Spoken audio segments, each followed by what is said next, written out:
teachers ko si Madam Rivera na ngayon natin si Miss Taco, tapos si Mrs. Alberon. Alam ko, bibigyan nila talaga ako ng 17, part of 12. Huwag na more kayo, so guys, I'd like you to listen. And I was contemplating I tell you my speech. Isip ko, okay, ano kaya yung mag-interest sa mga grade 6 and the 4th year students? Yung parang ng student board. And I thought of 2 stories, and these stories actually, inspired me. And I'd like to share them with you. The first story is the story of a girl. This girl, when she was 10, she was really, really dark. Mitin-mitin niya. Because, she was, at this time, her mom was already salaried working as a nurse. And her dad, knowing how dads are, they're not so participative in her life. And so, napakaiting niya kasi yung lola niya is a farmer.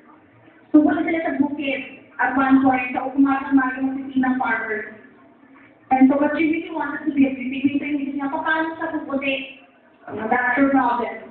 I know that's a problem of a lot of young girls. So, paano siya puputi?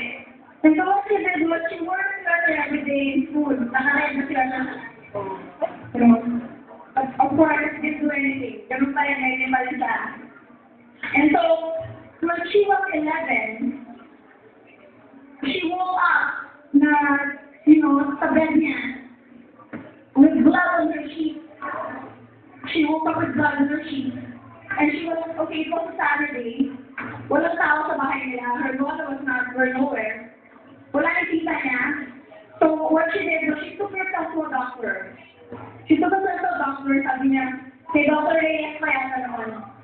She took herself to a doctor, sabi niya, Doc, I woke up with bleeding. I was bleeding. Tapos in-exam siya ng doctor, kinakabahan talaga siya. She was really, really nervous. What happened was that, there was a nurse who came to her, sabi niya sa kanya, Anak, wala may problema. Sabi niya, so, you can imagine how really a super guy she was. So, wala nagsabi sa kanya what will happen. And that was at 11. She went to a doctor knowing, you just mistake that that's what the doctor said. And doing that, we used to just ignore her, it was really funny. And at 14, she was still dark, but she grew pretty. And she had 2 things happening for her when she was 14. 14, second year high school year. So she had 2 things happening for her. She had a boyfriend. At that time, so she had a boyfriend and she had 2 folks. She had lies. And so both were like a bad combination, right? So it was really a bad combination. So anyway, at 14, she couldn't fall in love. We didn't have a relationship at 14, so she ended up broken-hearted, and that's what happened to her. She ended up broken-hearted, really crying. She walked for a month, I think, and what she did was, ang muli namin na, pinulak na di ko na, I hate you. I didn't put on and the name of the guy. Okay, but of course, she doesn't want her dad to find out, so she has to paint it. Pinitaan naman na din niya ang kwarto, but it was really, down moment in this girl's life. And what happened was, sabi niya, lagi na lang failure. Okay, but the failure didn't end then. At 19, she got pregnant with her first kid. Okay, when she was there at the age of 19 and she was doing her thesis. When she was 21, she gave birth to her second kid. Imagine having 2 kids at 21. I'm pretty sure you couldn't imagine how that would go. And you wouldn't want that to happen to you. But listening to the introduction, how do you think she got through it? How do you think she got through all that? At 10, she discovered a very, very simple technique. It's a tool, actually, that you can all use. And this tool is appreciating. She learned to appreciate what she has and discount what she didn't have. So you can say, okay, hindi masyadong masaya yung family life of age of 10, but I have a wonderful and very supportive Lola. That's what she thought then. I have teachers who are all, very, very supportive and very caring. At that time, my teachers were really, really very dedicated.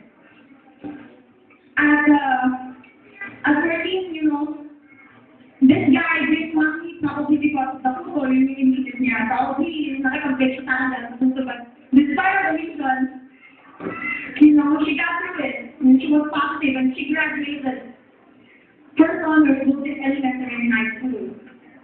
When she was writing here, she was pregnant with her first child and she was doing her thesis. Pero sabi niya, okay, buntis siya, so what? She still went to school, she still finished her thesis, and she did that, finishing her college scholarship. At 21, dalawa na yung kids niya. Pero sabi niya, okay, I have 2 kids, no job, but she has a college diploma from a very good university. And she said, okay, so this is what I do, my college diploma ako. So she found a job, she did well, she worked hard, and 8 years later, she was already running the company. Okay, si Madam Buban, I was listening to Madam Buban a while ago, and she did this very, very good introduction of me na parang, I couldn't recognize myself even. But kids, the story of that young girl in my story is the same woman she was just describing in her introduction. I am that same woman. And so you can just imagine, failure. Guys, you need to know siguro that successful people are just really successful and you're awed by their success, but not really. Successful people really are just ordinary people who just kept persevering through failure and failure. What they did was, pick up the lessons in every failure and move forward. So that's just what they did. J.K. Rowling, alam niyo Harry Potter, right? The author of it, J.K. Rowling. J.K. Rowling was, she finished college. She was a clerk to a law office, and she hated her job, so she resigned. She quit. She was a divorced mother at that time. When she quit her job, wala siyang trabaho. So she quit her job, wala siyang trabaho, and at a low point in her life, she knocked on every publisher's door. Sabi niya, okay, I have a book here, please publish it. 40 publishers, guys. Imagine, 40 publishers. Nobody wanted to publish Harry Potter. And at this time, when she was knocking on the door to 40 publishers, she was living out of her house. She was a single mom. They were homeless for less than a year. And she kept knocking on the door to each publisher because she believed in her book. And finally, a publisher agreed to publish her book. And, it's history. Now she's a billionaire, and you know it. Harry Potter is very, very famous. Justin Bieber, you know how never say never, right? Yeah, you see that, right? You think that, I siguro yung being famous is just one day, isang ganun lang. No, he's very, very young, but his journey, he persevered through every audition after audition, he failed. But again, he didn't give up. Nakilala niya si Usher, who made him the Justin Bieber that he is right now. And ewan ko kung kilala niyo po si Abraham Lincoln. Do you know that Abraham Lincoln ran for president 6 times? Ewan ko kung history at dito tumakbo ka ng mayor ng Elizabeth, ewan ko kung nanatalo ka. Tatakbo ka ba ng 7 times? I'm not sure probably not, right? But Abraham Lincoln ran for the 7th time and won and became one of the best presidents of the United States. So, pick up a lesson from the story. Are you all for the second one? Okay. The second story is, wala ko sa achievement this way, it's really a true story. It's by far one of my greatest achievements, and it's not even in my the resume that you've read. My first kid was, you can say, very, very gifted. She was 8 months old, she could already talk. At 1 year old, guys, she could already, dual sentences saying words na, and she could read really, really fast. They say she's gifted. When my second kid, when I have my second kid, he was a guy, 1 year old, he couldn't talk. There's no eye contact. Well, you have to do that para kausapin ka niya. And when you gave him cards, all he did was, it upside down and just, turn the wheels of the car. Ginagawa niya na ginagawa. And so we went to this developmental registration. Tapos sabi niya sa amin, and we were devastated by the result. And sabi niya, ma'am, your kid has autism. And that's what they said. And then sabi niya, and she read up this survey and this report about autism, and she's saying that, oh, he could be functional, but he will never be normal. He will be a functional kid, but I'm not a normal kid. He cannot be an achiever. That's what the doctor told us. And he said, and sabi ko sa husband ko, nobody could tell me what my son could and could not be. That's what I told him. So we went through this therapy. From 1-year-old until 7-year-old, like the therapy, speech therapy and occupational therapy. The mainstream siya, when he was 7 years old, he was in a mainstream school when he was 7. Tapos, sinabi ng teacher niya, ma'am, yung anak niya hindi makasunod mabuti, he's very, very slow. Nahihirapan kami, he cannot cope up. That's what he said. And I said, and we kept looking for answers, but how could we make him function like a normal kid? Tapos, I read this book, The Power of the Subconscious Mind, because sa akin, guys, and you might want to make it as a habit also, I read the book once a month. It is a commitment for me. And it's on this book, title ng book ay The Power of the Subconscious Mind by Joseph Murphy. You might want to read it. It's a book that has changed my life and has changed my family's life. Sabi ko, Power of Words is a whole new chapter of positivity, power of words, and power of belief. And so I used it in myself. I tried it. Sabi ko, sige nga, I'll try. So I told myself, okay, I'm powerful and I'm brilliant.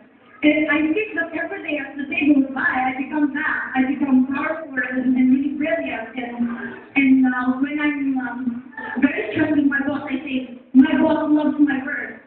Or I do a great job. And I do this. It's like a chance for me. And sabi ko, I think it's working. Sa tingin ko, nag-work siya. And then, I had my son do it. What happened was, every day, sinasabi ko sa kanya, you are talented, you're great, you're great at school. You can do whatever they can do better. And I do this to him every day for 2 years. Dalawang taon. It's a constant. And what he did was that he already acquired it, but he does it himself already. He says, I'm talented, and he likes it. And I'm great. And you know what, guys? I received the best award, the best certificate, the best achievement I could ever receive on March 25 this year. This year, my kid is top 3 of his class. A class where he's only one of 2 Filipinos. Ang mga klase niya is another mga foreign businessmen and dignitaries. And he finished top 3 and beat normal kids. And that's why I'm a believer of the power of words. This is actually for parents and for teachers. Parents, be careful what we say to our kids because they don't believe us. When you tell them they're stupid, when you tell them they're bad, they don't believe us. And so when you tell them that they are great and they can do better, and they can achieve whatever they want to achieve as long as they believe in their dreams, they will believe you. And for the graduates, alam ko, magagaling kayong friends, di ba? Sometimes we're better friends and we're better friends to others than we are to ourselves. Sabihin mo sa friend mo, pag umiyak siya, pag down siya, sabihin mo sa friend mo, kaya mo yan. But you don't do that to yourself. And we should be our own cheerleaders. Kailangan sa inyo, when you're down. Right. Ay, dapat yung ganon.